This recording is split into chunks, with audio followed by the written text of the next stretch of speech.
Alô, você que se liga no Podcast Sul, boa noite, boa tarde, bom dia. Estamos há praticamente um mês da final da Copa Libertadores de 2022 entre Flamengo e Atlético Paranaense. O jogo naturalmente mobiliza as duas torcidas, muito ansiosas pela partida em Guayaquil, mas mexe também com uma terceira torcida, a do Coritiba, que vê o seu clube mais uma vez em meio a uma fuga, uma luta para fugir do rebaixamento, enquanto o grande rival histórico disputa aí mais uma vez uma final de Copa Libertadores. Será que a gente vive hoje o maior fosso histórico entre Atlético e Coritiba? Como que essa distância se construiu? Coritiba tem condições de reduzir a diferença para o rival? Aliás, existe ainda uma rivalidade entre Atlético e Coritiba? Vou responder a todos esses pontos dentro desse vídeo, mas antes faço aquele convite de sempre para você. Inscreva-se no Podcast Sul, deixe o seu like, ative as notificações para receber os nossos conteúdos e se você já faz parte do Podcast Sul, torne-se membro, apoie esse projeto único e independente sobre o futebol do sul do país. Bom, gente, dia 29 de outubro, a bola vai rolar em Guayaquil. Flamengo e Atlético Paranaense vão jogar a final da Copa Libertadores. O Atlético se classificou no dia 6 de setembro, quando empatou com o Palmeiras no Allianz Parque. E me chamou bastante a atenção no dia seguinte, né? Aquela partida muito viva nas rodas virtuais ali de torcedores do Coritiba, em rede social, em grupo de WhatsApp. Aquele momento, né, com o Atlético na final da Libertadores e com o Coritiba brigando mais uma vez contra o rebaixamento, configura a maior distância que já existiu entre os dois rivais, tentando entender como que se chegou a esse ponto e principalmente se o Coritiba tem condições de se aproximar novamente e voltar a brigar de igual para igual com o Atlético. Né? Então vamos por partes. Primeiro, sim a maior distância que já existiu entre Atlético e Coritiba, uma rivalidade aí de quase 100 anos, né? São 97, 98 anos já da rivalidade entre Atlético e Coritiba. Historicamente foi muito mais comum a gente ver o Coritiba à frente do Atlético. Tem alguns momentos que isso fica bem claro, bem marcado. Primeiro momento que dá uma descolada é lá nos anos 50, o Coritiba ganha 6 títulos estaduais, mas era um momento em que a ambição era totalmente estadual, né? Nos anos 50 foi quando você começou a ter ali campeonato do Sul, do Norte, do Paraná, só vai unificar depois nos anos 60. Nos anos 70, que é a grande década do Coritiba, essa distância se alarga ainda mais, não só pelo domínio dentro do estado, Coritiba ganha 8 títulos em 10 possíveis, mas também porque o Coritiba começa a colocar a cabeça para fora ali no cenário nacional, com título de Torneio do Povo, volta invicto de uma excursão exterior com a fita azul. É uma década em que efetivamente se constrói uma dimensão de disputa nacional no futebol brasileiro, né? É a década em que você tem ali a migração do Roberto Gomes Pedrosa para o Campeonato Brasileiro, para o Brasileirão. A Taça Brasil já havia ficado para trás, foi quem abriu esse caminho. Então é a década em que você começa a ter ali uma nacionalização de fato do futebol brasileiro, e é o período em que o Coritiba é o primeiro que se coloca ali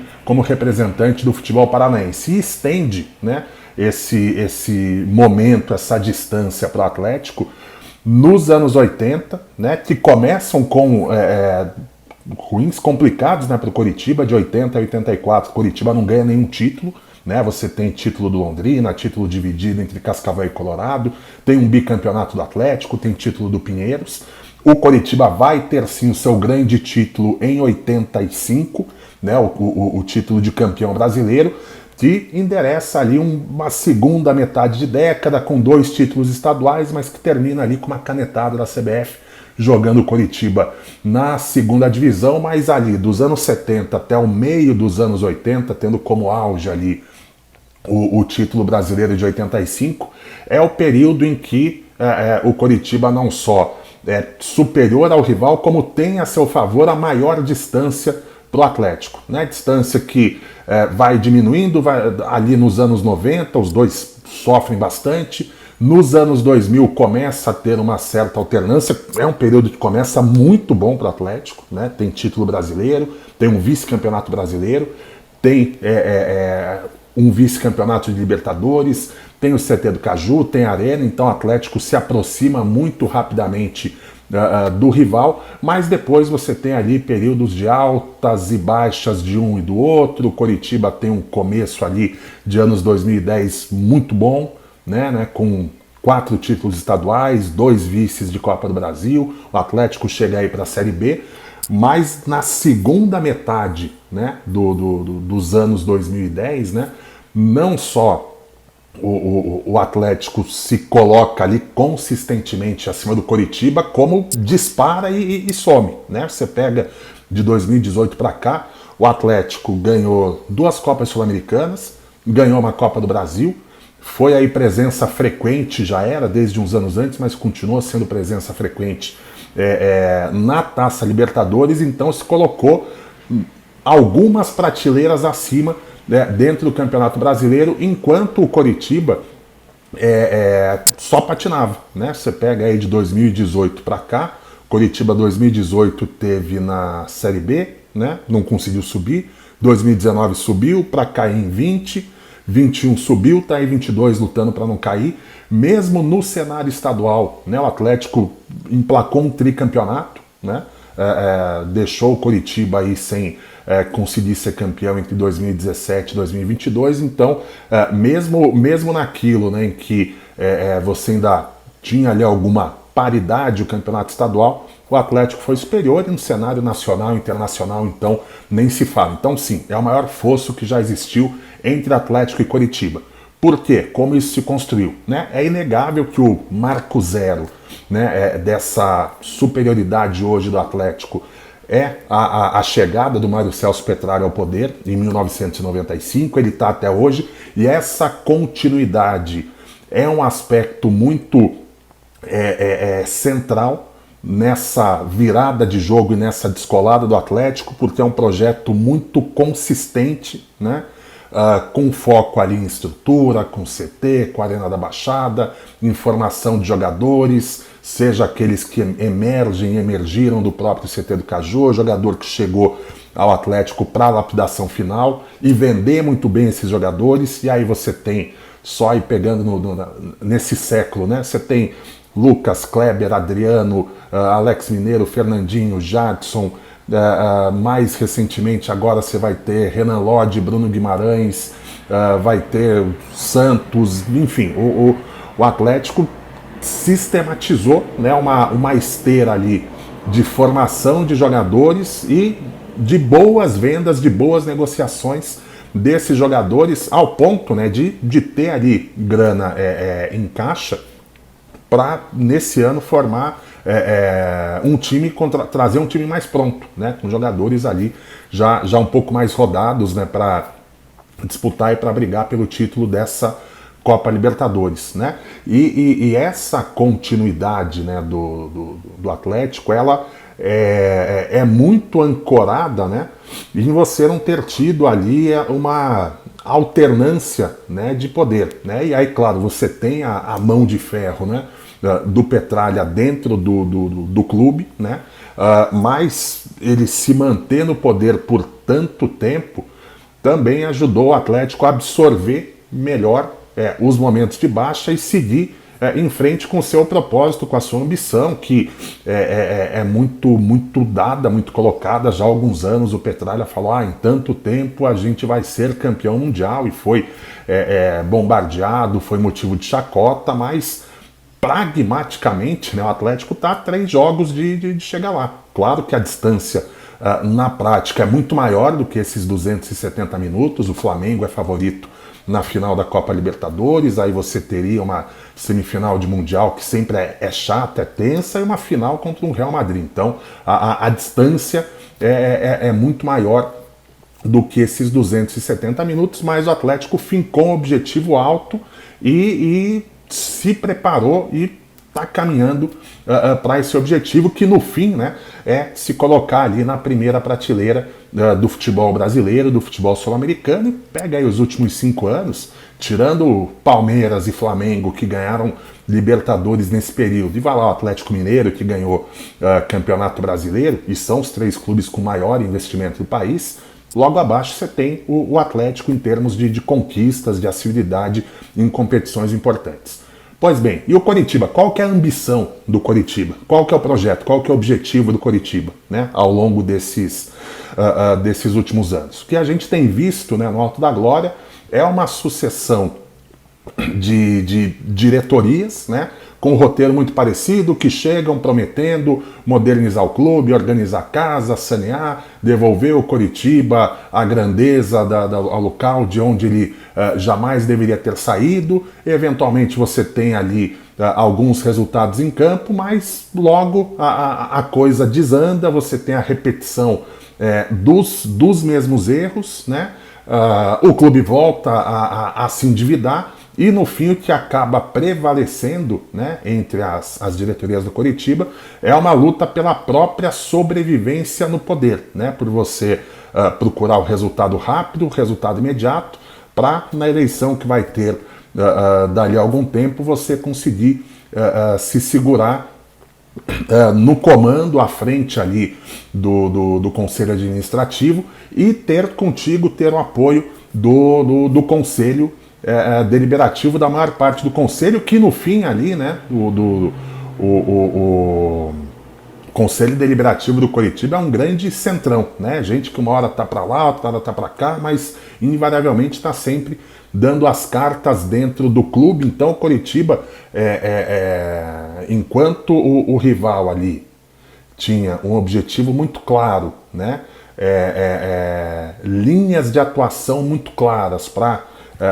chegar onde chegou e onde quer chegar, o Coritiba ficou muito naquela do vender almoço para garantir a janta, né, e acaba, né, sendo até de certa forma nocivo, digamos, esse excesso, né, de democracia que tem ali dentro do Coritiba, de você ter eleições com disputa efetiva, né, com grupos efetivamente disputando ali a presidência e o poder, né, de tempos em tempos, o que até certo ponto é saudável, mas na prática tem sido ali um vetor para que você não consiga ter um projeto efetivamente duradouro dentro do clube, né? Essa briga política permanente e a incompetência de quem acaba ali assumindo o poder.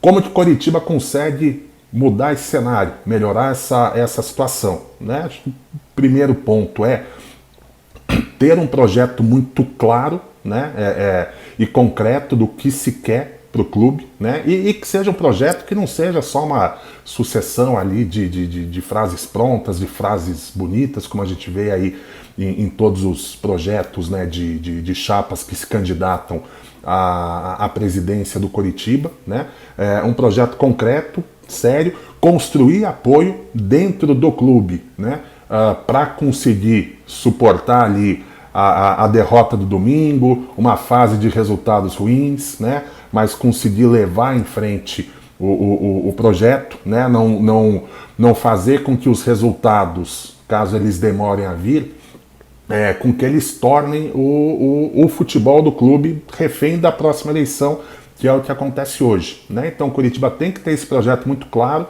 falar com todas as letras o que clube Coritiba quer ser. Ah, não, eu quero ser campeão mundial também, como o Petralha falou no Atlético. É um objetivo. Conta como que vai chegar lá. Vamos mostrar um plano. Não, o que o Coritiba quer é não sofrer mais com o rebaixamento. A gente quer emplacar 10 anos seguidos, né, na primeira divisão, sem passar susto, eventualmente beliscando ali uma vaga em competição internacional, em Libertadores, né? Já que no contexto que está hoje, se você não cair, você já está na Sul-Americana, mas beliscar uma Libertadores aqui e ali. Ok, é um projeto.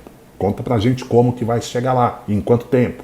Ou não, Coritiba vai se tornar a mais eficiente esteira de formação e venda de jogadores, né? É uma ambição também. O Coritiba está aí negociando, né, discutindo a criação da sua SAF, já aprovada no Conselho do Clube. É um caminho lícito também. Não vou me estabelecer como clube formador e vou investir em estrutura para me permitir ter esse status. Isso vai levar tanto tempo e depois vai começar a dar resultado, e depois de tantos anos dando resultado, a gente consegue pensar em subir de patamar como clube nas competições que a gente disputa, né? São caminhos possíveis e pode ter vários outros, né? Mas o Coritiba tem que ter um caminho claro do que quer, de em quanto tempo vai conseguir, de como vai conseguir, e conseguir um apoio, uma união interna para levar esse projeto adiante, mesmo que os resultados imediatos não sejam os melhores. Claro, não dá para você, em nome de um projeto, não, se a gente for parar lá na Série D não tem problema. Claro, você tem ali um mínimo que você precisa estabelecer de resultado, mas colocar muito claro, né, como que vai se percorrer esse caminho, e a SAF é uma oportunidade, né, de o Coritiba conseguir estabelecer esse norte. E a rivalidade, gente, como é que fica? A rivalidade acabou? Tá abalada? Não, não acabou, né? Pelo contrário, né, a gente vê aí em grupo de WhatsApp, em rede social, rola aquela provocação, mesmo dos atleticanos com os coxas, né? Então, tem aquele papo, não, porque o rival do Atlético hoje é o Palmeiras, é o Flamengo, é o River Plate, é o Boca. Conversa para provocar o torcedor do Coritiba. Tá no direito, né, o atleticano de fazer isso, mas a rivalidade segue muito viva pela proximidade, né? É com quem os torcedores, né, dos dois clubes convivem no dia a dia, na família, no trabalho, na pelada de terça-feira, no ambiente universitário, escolar, né, para o pessoal que é um pouco mais novo, né, porque a gente ainda tem as duas torcidas, né, formadas predominantemente por gente que viveu a rivalidade em momentos em que os dois clubes estavam em patamares muito próximos, e também que viveram ali momentos em que a rivalidade, né, o momento pendia mais para o Coritiba do que para o Atlético. Então essa carga, esse histórico, né, é muito presente e faz com que mesmo no campo, né, Atlético e Coritiba vivam mundos totalmente diferentes, mesmo quando estão no mesmo campeonato, né, jogam na prática campeonatos diferentes, o Atlético o campeonato da Libertadores, quiçá do título, o Coritiba o campeonato para não cair. É uma rivalidade muito viva. Agora, se você tem esse cenário atual dos últimos 5 anos, né, perdurando, né, por mais tempo, né, ou talvez até descolando, piorando, Coxa volta para a Série B e começa a ter dificuldade para voltar, você pode ter essa distância aumentando e essa rivalidade com o tempo ir esfriando, né? Porque aí você vai chegar no momento, aí nessa hipótese, em que você teria muitos torcedores, uma parte numerosa das duas torcidas, que não viveram a rivalidade com os dois ali em embates mais acirrados, mais no mesmo nível, tá? Então, hoje eu não tenho a menor dúvida em dizer a rivalidade segue em alta, segue inabalada, mas você tem aí no médio e longo prazo um risco dela efetivamente esfriar, e a responsabilidade de evitar que isso aconteça está do lado do Coritiba. Não pensando no rival e manter o rival, mas começando primeiro por uma questão de sobrevivência do próprio Coritiba. O clube precisa ter um projeto, um plano muito claro do que quer ser, de como pretende chegar lá, de em quanto tempo pretende chegar lá, e com um apoio muito sólido dentro do próprio clube, de conselho deliberativo, para suportar as turbulências que vão aparecer no caminho, e aí, daqui a alguns anos, né, poder novamente brigar olho no olho com o rival. E não falo aqui de um Atletiba de 90 minutos, né, quando a bola rola a situação é diferente, mas estar ali em prateleiras similares no mesmo campeonato, e porque o Coritiba subiu de nível e não porque o Atlético eventualmente caiu. Valeu, gente! Um abraço para vocês, obrigado. Lembre-se, ative as notificações, inscreva-se no Podcast Sul, deixe o seu like, comente, compartilhe esse vídeo com mais e mais gente, leve o Podcast Sul para os seus amigos, os seus contatos, e se você já está com a gente, torne-se membro, apoie o nosso projeto. Valeu, tchau, tchau.